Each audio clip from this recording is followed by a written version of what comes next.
Okay, so we're going to go through the EMT 261 units, the units that we're going to use in EMT 261, as well as Pascal's principle. We're going to go ahead and dive into that.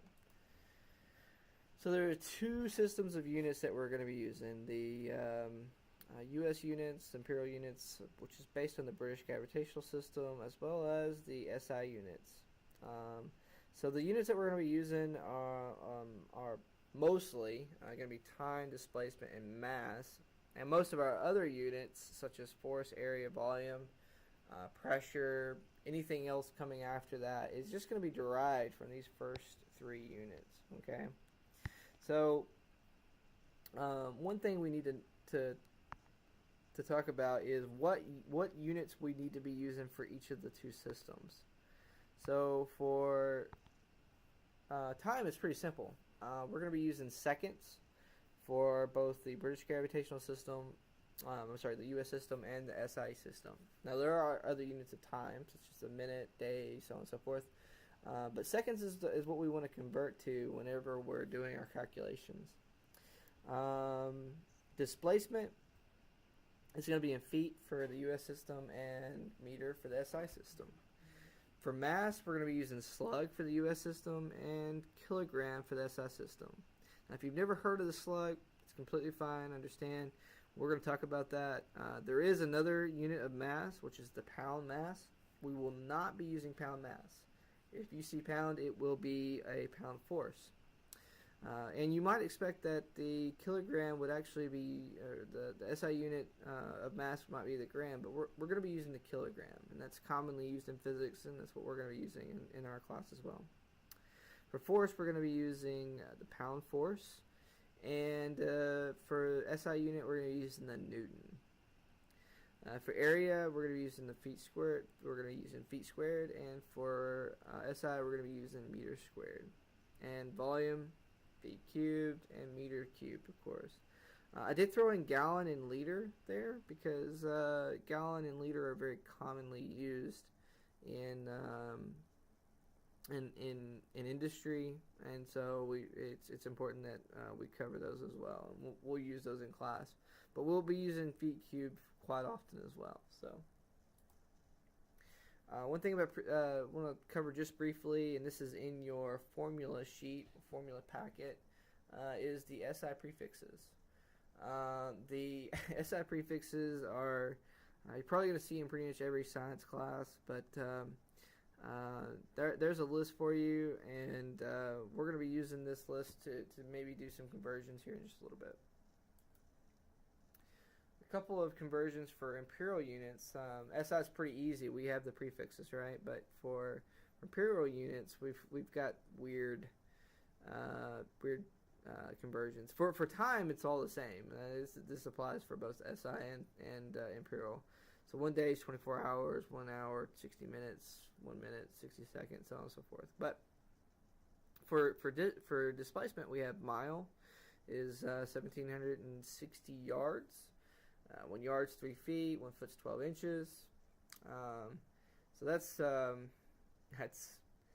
unfortunate that it's not based in, but it's not too hard to remember. I always try to go in order, so I go from mile to yard, yard to feet, feet to inches. Obviously, you could go from miles to inches if you knew that. I know a lot of people probably know miles to feet, but I like I said, I try to do in order just so it keeps. If I ever need to convert from miles to yards, I can always do it. And instead of having to go from miles to feet and then feet back up to yards or something like that. So anyway, this is how it's done in your packet. If you forget any of these, you don't have to memorize them. They're all in your formula packet, and they'll always be available to you at the test or on the test. One thing for force that we may use is the ton. It's 1,000 or 2,000 pounds is 1 ton. Of course,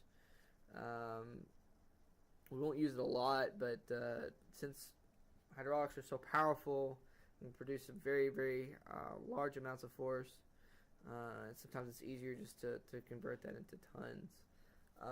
And industry very commonly does that. For pounds, we can always also convert to ounces. Although ounces is such a small number for hydraulics, you'll never hardly see that. For volume, we also have gallon. Of course, that gallon can be converted to quarts. 4 quarts in a gallon, 2 pints in a quart, and then 2 cups in a pint. Mostly we'll just use gallons, so you want to worry about the others. Okay, now this is a very important one. It applies for both SI and for Imperial units. But is the conversion between feet and inches is pretty easy. 1 foot is 12 inches, but then when you get to area, it gets a little more complicated. Okay. So let's just say there's 12 inches along each side. I'm not going to draw them all out, but let's say that this is our square foot. Okay. So this is 1 foot, and this is 1 foot. So it's 1 square foot. So how many square inches are there in a square foot? Well, this is exactly 1 square inch, right? If we start counting up, let's say I had 12 lines going across each way. So this is 1 square inch, this is 1 square inch, this is 1 square inch, this is 1 square inch. Well, there's not 12. There's going to be a lot more than 12, isn't there? So how many is there going to be? Well, actually, it's going to be 12 squared. Okay? So 12 times 12 is 144. So there's going to be 144 square inches in a square foot. Okay? It's pretty easy. So it sort of works the same way for centimeters. There's 100 centimeters in a meter. So there's also going to be 10,000 square centimeters in a square meter. And then, of course, you get 1 million cubic centimeters in a cubic meter. Okay?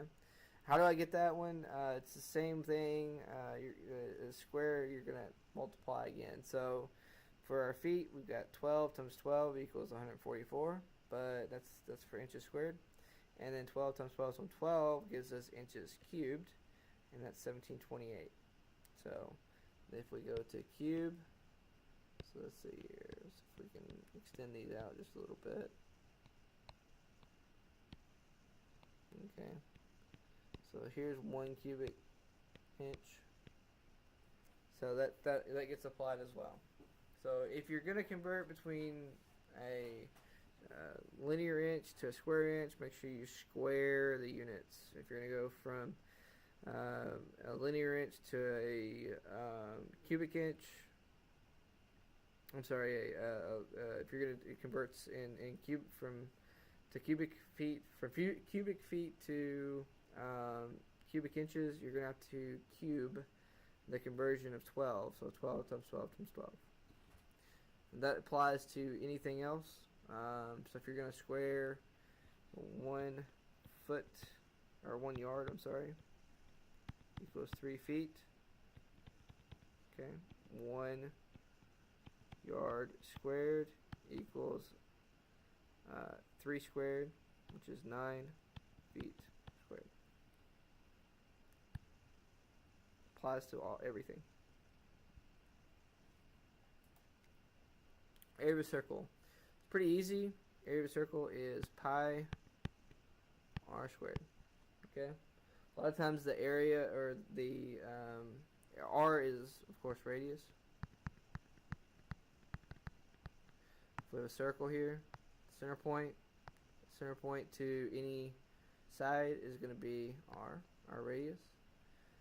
Going through the circle and through the center point of the circle gives us diameter. So that diameter is noted by a circle with a line through it. Of course, diameter and radius are related by 2. So 2r equals diameter. So if you know the diameter, you can divide by 2 and get the radius. And then to get area, it's just pi times r squared. Of course, pi is just a constant 3.14159. Okay? Pretty simple. Pressure. So pressure is a fundamental working force of hydraulics. What is pressure? Pressure can be applied to more than just a fluid. It can be applied to pretty much anything. Um, let's take something whacking a bowling pin against a wall with a hammer and whacking a nail against a wall with a hammer.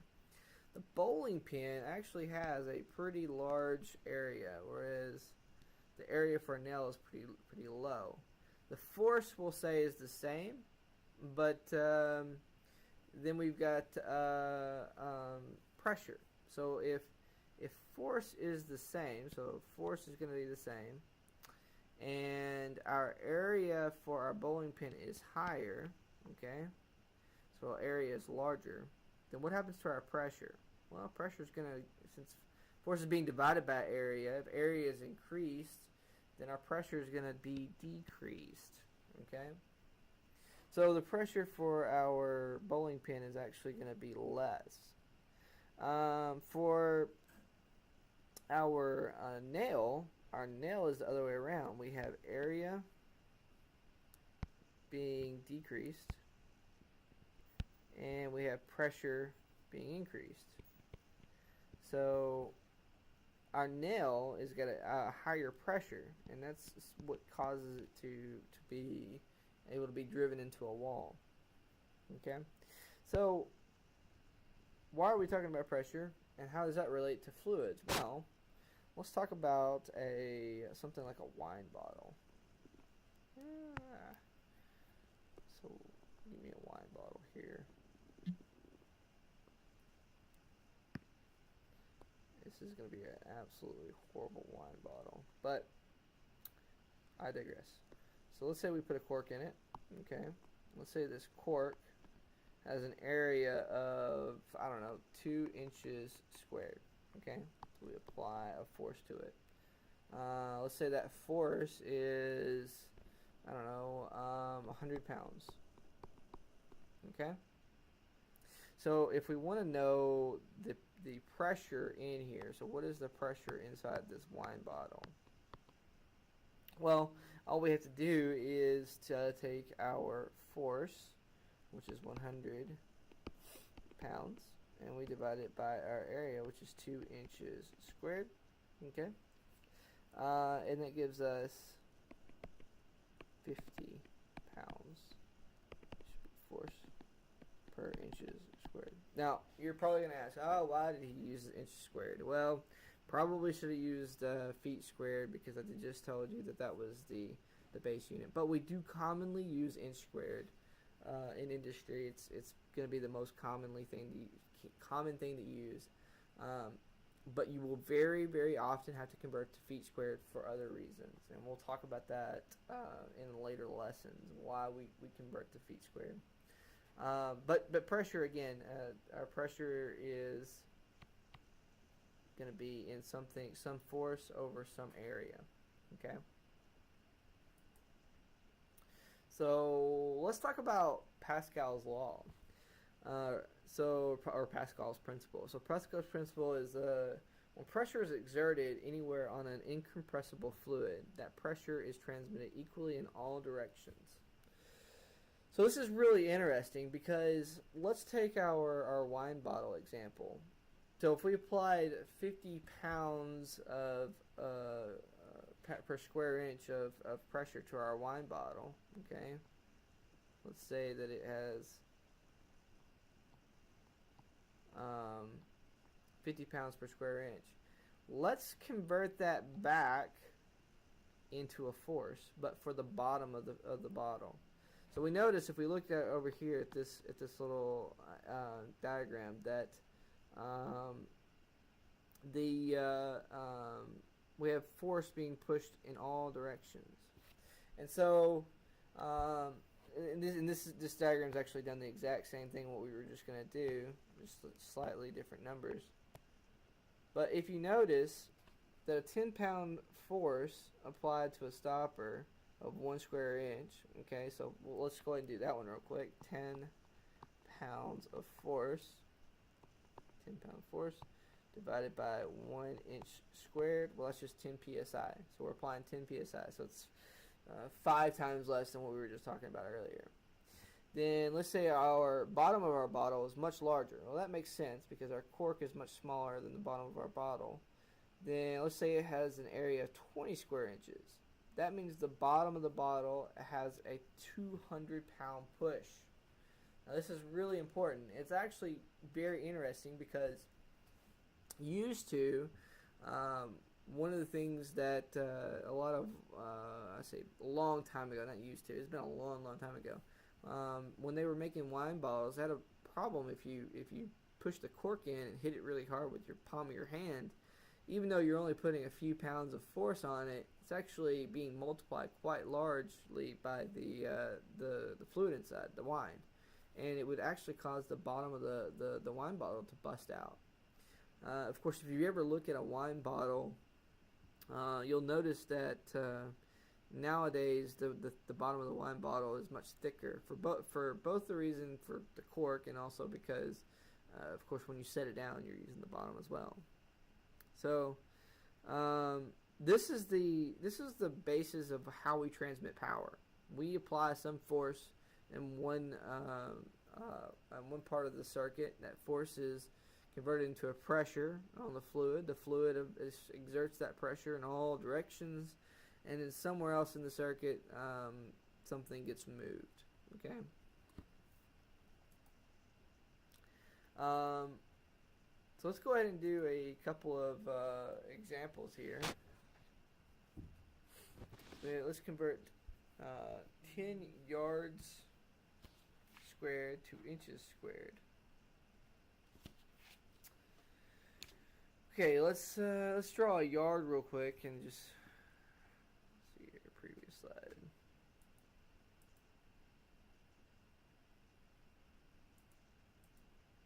There we go.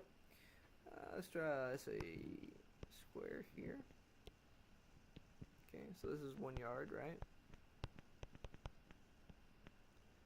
And this is 1 yard, just 1 square yard. Of course, there are 3 feet in a yard.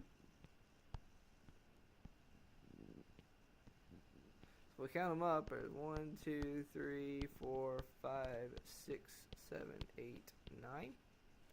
There's 9 square feet in a square yard. Well, that makes sense. 1 yard equals 3 feet. So 1 yard squared equals 9 feet squared. Why? Because 3 times 3 is 9. Okay? Or 3 squared is 9. Is a better way of saying it. So let's do the conversion. Conversions are pretty simple. We can say 10 yards squared, and we're going to times this by something. Well, we want to get to eventually inches squared, so we want yards squared to get canceled out somewhere. So let's make us a fraction here and put yards squared on the bottom. Of course, 1 yard squared. So what does 1 yard squared equal to? 9 feet squared. Okay. Of course, feet squared doesn't get us all the way to where we want to go. Yards canceled. So we got 9 feet squared. Well, we eventually want to get to inches squared, so let's go ahead and get rid of feet squared again. 1 foot squared equals 144 inches squared. Feet squared cancels. So now we just have 144 times 9 times 10. So what is that? That is 12,960 inches squared. Okay, we have 2 cylinders connected hydraulically. That means if you apply a force to one, that force is we convert it into a pressure. Pressure is exerted on the other cylinder and converts it back to another force. Cylinder 1 has a diameter of 6 inches. Cylinder 2 has a diameter of 1.75 inches. Cylinder 1 has a force applied to it of 2,000 pounds. That's exactly 1 ton. What is the force exerted by cylinder 2? Let's look at this real quick. 2 cylinders. Okay, hydraulically connected. So let's say one has some sort of plunger in here, and then we've got another one. The second one is smaller. Should do the first one. Just have to use your imagination there, not to scale. Okay, so this is cylinder 1. This is cylinder 2.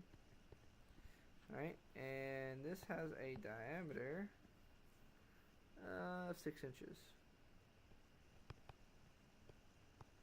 Okay, Cylinder 2 has a diameter of 1.75 inches.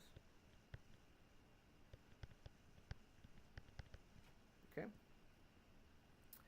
Cylinder 1 has a 2,000 pound force applied to it.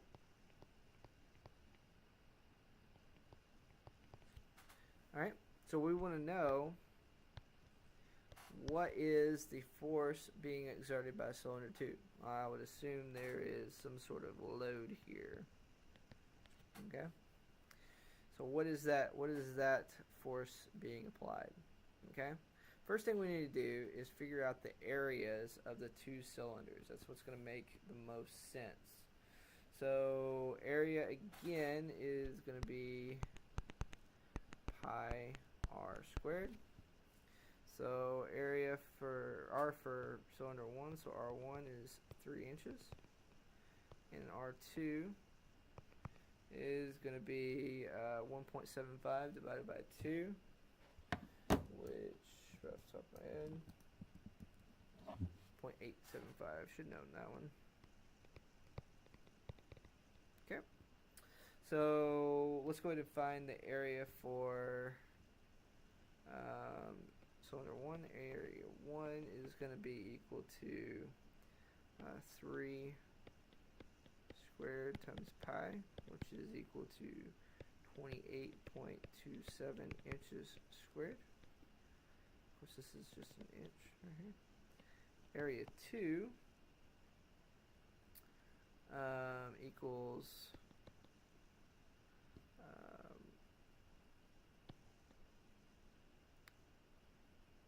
0.875 inches squared times pi, which is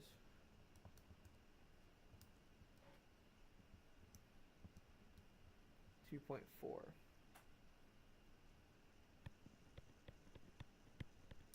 Just double checking my answer there. Alright, so we've got our areas. Okay, well, next thing we need to do is probably convert this force in this area into a pressure. So pressure equals force divided by area. So let's find out the pressure being inside the system caused by the exertion of 2,000 pounds.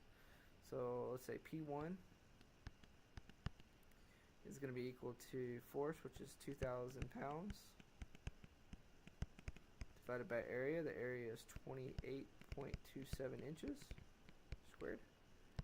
It's going to give us a pressure of 70.73 pounds force per inches squared. Or you can also say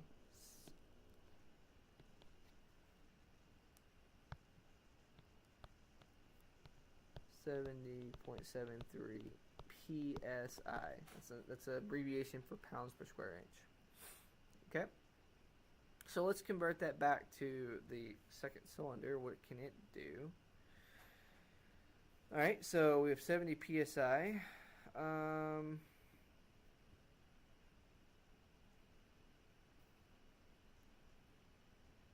So we need to rewrite our original equation. Okay, and that is pressure equals force divided by area. Okay, so in this case we know the pressure, we know the area, so we need to find force. So we can do that pretty simply. Force equals pressure times area. Okay, and then to get that, all you have to do is multiply both sides by area. Okay, so we have our pressure for P1, for cylinder 1. Now, Pascal's principle tells us that our pressure at P1 is going to be equal to pressure at P2, because pressure being applied to a fluid is going to be exerted in all directions, and that includes in this cylinder as well. So, 70.73 psi, that gets converted back to a force using this equation right here. So we can say force, and that is on 2, so F2 is going to be equal to pressure, 70.73 pounds force per inches squared times the area, which is 2.405 inches squared, equals, and the inches squared knows cancel, so we're going to be left with just a force, which is what we're looking for. So 70.73 times 2.403, it's going to be 169.96 pounds force. Okay? So there is our quick little example 2. We're gonna have more examples in class, so if you didn't quite get through that, then we'll definitely do a few more. The important thing to understand here is that this is basic Pascal's principle. Pressures converted into, force converted into pressure. Pressure is applied in all direction, converts back to a force in somewhere else. So this is a very common type of test question. So you need to get very familiar with being able to find the area of a circle, because we do use cylinders quite often. You'll need that area to find pressure, because you'll have some sort of force on that cylinder. Pressure gets converted back to a force on some other cylinder with a different diameter, therefore different area. Okay. Now in this case, it's pretty interesting because we went from 2,000 pounds to 169 pounds. Okay. But what's also interesting is that it can go the other way around. So imagine that we applied 169 pounds of force to cylinder 1, we would actually get 2,000 pounds of force on the other cylinder. And that's it's a much more common example, probably how this problem was supposed to be set up. Cylinder 1 was probably supposed to be 1.75 inches, and cylinder 2 was supposed to be 6 inches. Unfortunately, it's not the way we worked it out. But regardless, it works both ways. Okay. So that's the end of this video. If you have any questions, please let me know.